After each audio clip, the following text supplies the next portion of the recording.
जय हिंद बच्चों। तो आज हम लोग कवर करने वाले हैं संज्ञा। व्याकरण में संज्ञा, चाहे आप 10th की बात करें या 12th की बात करें, तो प्रत्येक बार 5 से 7 नंबर में संज्ञा से क्वेश्चन रहता है। तो इसीलिए आज हम लोग संज्ञा क्लास चैप्टर कवर करेंगे। तो आप लोगों को जानकारी के लिए बता दूं कि मेरा YouTube चैनल अमर सर 10th क्लास को आप लोग लाइक कीजिए, शेयर कीजिए, कमेंट कर हमें बताइए कि कहाँ पे त्रुटि हो रहा है। तो आप लोगों को एग्जाम बहुत नज़दीक आ चुका है। इसकी तैयारी के लिए हमने अब रट्टा मरवाना छोड़ा देंगे बच्चों। अब पढ़ना है, समझना है। तो बहुत सारे बच्चों का कंप्लेंट आता है कि सर हम लोग को जब व्याकरण पढ़ते हैं समझते नहीं हैं, याद करना पड़ता है, रटना पड़ता है। तो इसीलिए हमने सोचा कि किसी भी पढ़ाई को रटना नहीं है, समझना है। और रटा हुआ चीज आप जल्दी भूल जाएंगे और समझे हुए चीज शायद आप जब तक जिएंगे तब तक आपको याद रहेंगे। तो आइए आज हम लोग बात करेंगे संज्ञा को। संज्ञा क्या होता है? संज्ञा कह रहा है किसी व्यक्ति, वस्तु या स्थान के नाम को संज्ञा कहते हैं। किसको कहते हैं बच्चों? किसी व्यक्ति, वस्तु या स्थान के नाम को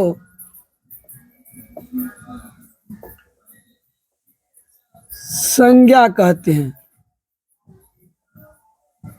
संज्ञा कहते हैं। हम लोगों को चैप्टर जो चल रहा है वो है संज्ञा।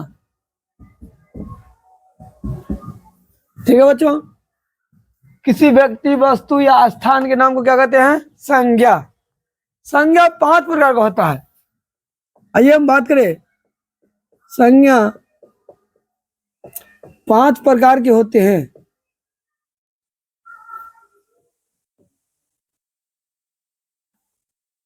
संज्ञा 5 प्रकार का। पहला होता है व्यक्तिवाचक, दूसरा होता है जातिवाचक,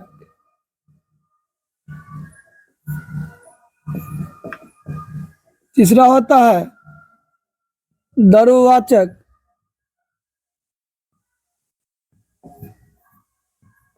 चौथा होता है समूहवाचक,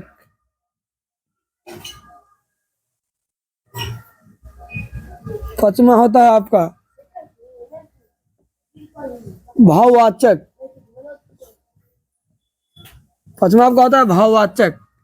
तो ये 5 प्रकार के संज्ञा होते हैं। और संज्ञा में व्यक्तिवाचक किसको कहते हैं? तो आइए व्यक्तिवाचक की बात कर ले हम।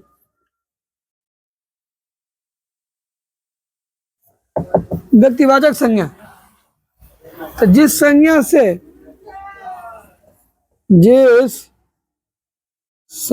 से किसी खास व्यक्ति, वस्तु या स्थान का बोध हो, उसे व्यक्तिवाचक संज्ञा कहते हैं।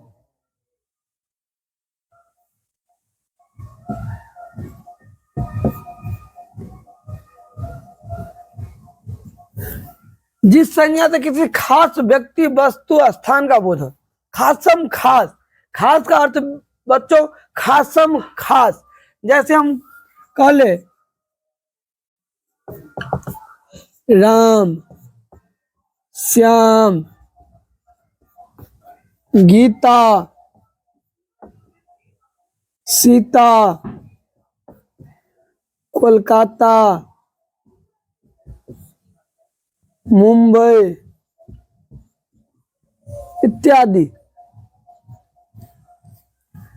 क्या हो गया, राम किसी खास नाम हो गया, श्याम किसी खास नाम हो गया, गीता किसी खास लड़की का, सीता किसी खास लड़की का, कोलकाता किसी खास शहर का, मुंबई किसी खास शहर का, इत्यादि। तो क्या देखे आप कि राम श्याम किसी खास व्यक्ति, खास व्यक्ति जो होता है आपका वो व्यक्ति वाचक में आ जाता है। ठीक है बच्चों। अब आइए जातिवाचक। जातिवाचक आ रहा है जिस संज्ञा से संपूर्ण जाति का बोध हो। संपूर्ण का अर्थ होता है पूरे बच्चों। जिस संज्ञा से संपूर्ण जाति का बोध हो उसे जातिवाचक संज्ञा कहते हैं।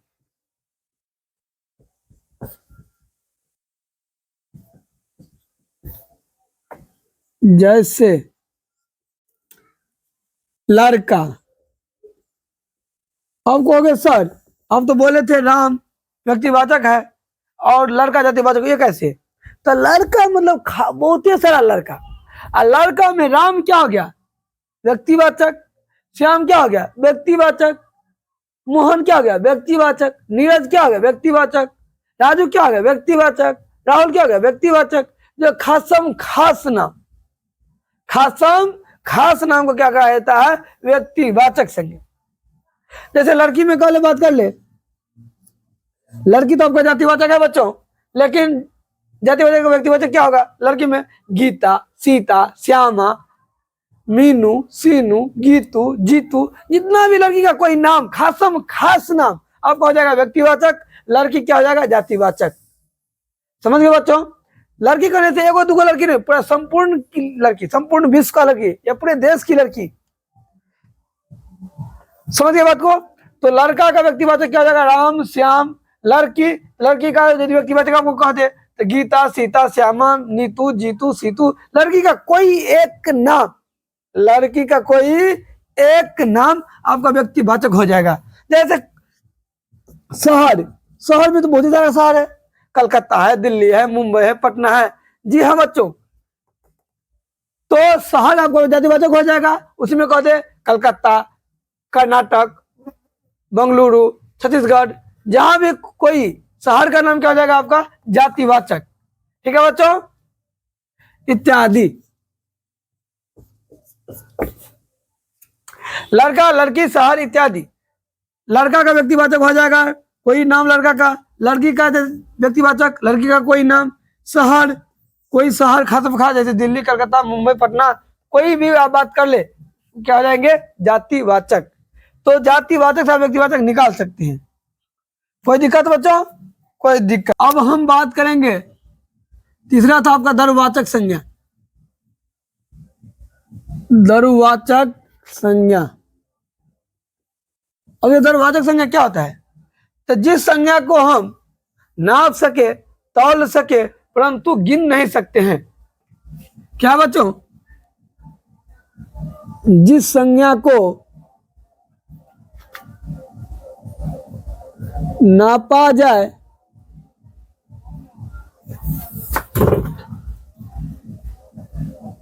तौला जाए, परंतु गिना ना जा सके,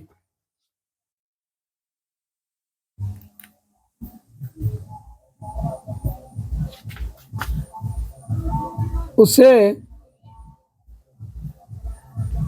द्रव्यवाचक संज्ञा कहते हैं बच्चों।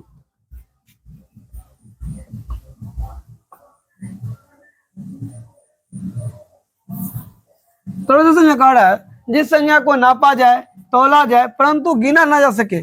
जिस संज्ञा को हम नाप सकते हैं, तौल सकते हैं, परंतु गिन नहीं सकते हैं। जैसे बच्चा आपका दूध, आप दूध को नाप सकते हैं, तौल सकते हैं, परंतु गिन नहीं सकते हैं। पानी नाप सकते हैं, तौल सकते हैं, गिन नहीं सकते हैं। तेल नाप सकते हैं, तौल सकते हैं, परंतु गिन नहीं सकते हैं। घी, आटा, चावल, दाल, मक्खन इत्यादि कितना देंगे। इस सब वस्तुओं को जो है ना बच्चों, आप नाप सकते हैं, तौल सकते हैं, परंतु गिन नहीं सकते हैं। ठीक है, आइए बात करते हैं समवाचक संज्ञा को।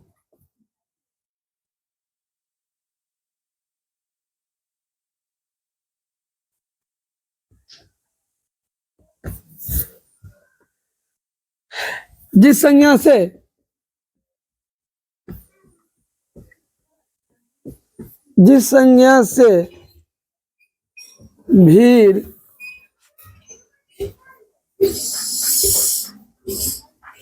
भीड़ सभा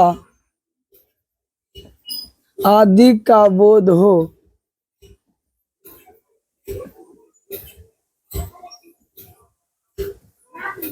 उसे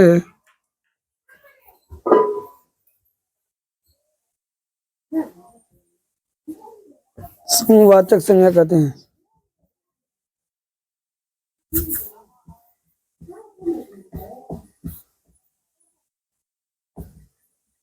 समूहवाचक संज्ञा कहते हैं। जैसे मेला, मेला में आप लोग देखे होंगे बच्चों, एक दो व्यक्ति नहीं, बहुत सारे व्यक्ति रहते हैं। मेला हो गया, सेना हो गया, जिसे हम लोग अंग्रेजी में आर्मी कहते हैं, बहुत सारे सेना होता है। मेला, सेना, भीड़ में एक दो व्यक्ति बच्चों नहीं रहता है, भीड़ एक दो व्यक्तियों को नहीं कहा जाता है। समूह इत्यादि, जहां भीड़ या सभा बहुत सारे व्यक्तियों का बोध हो, उसे क्या कहा जाता है? समूहवाचक संज्ञा, समूह का बोध हो। कोई दिक्कत? आइए अब पांचवा जो है भाववाचक।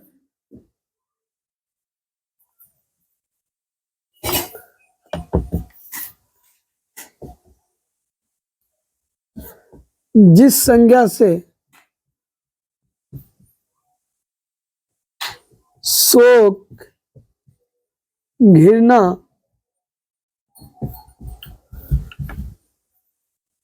हर्ष, उल्लास आदि का बोध हो,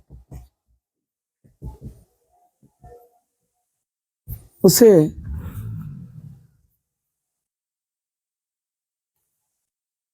भाववाचक संज्ञा कहते हैं।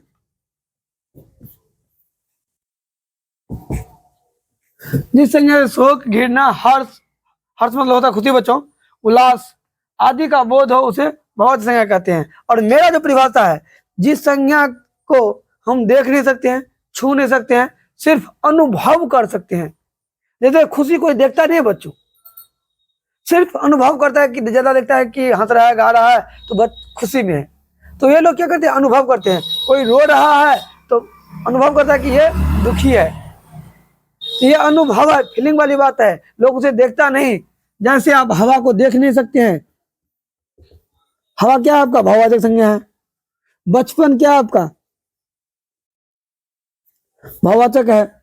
बुढ़ापा क्या आपका, मिठास, ये सब जो है ना बच्चों, कोई देखता नहीं, सिर्फ अनुभव करता है, फीलिंग करता है। याद कीजिए बचपन, जब कोई छोटा रहता है तो बचपन में, थोड़ा नंबर हो गया तो किशोरावस्था में, और कुछ है युवा अवस्था में, और थोड़ा हो गया झुरी तुरी लटक गया तो बूढ़ी अवस्था में। तो ये सब क्या है? कोई खत्म खात नहीं है, लेकिन लोग अनुभव करता है।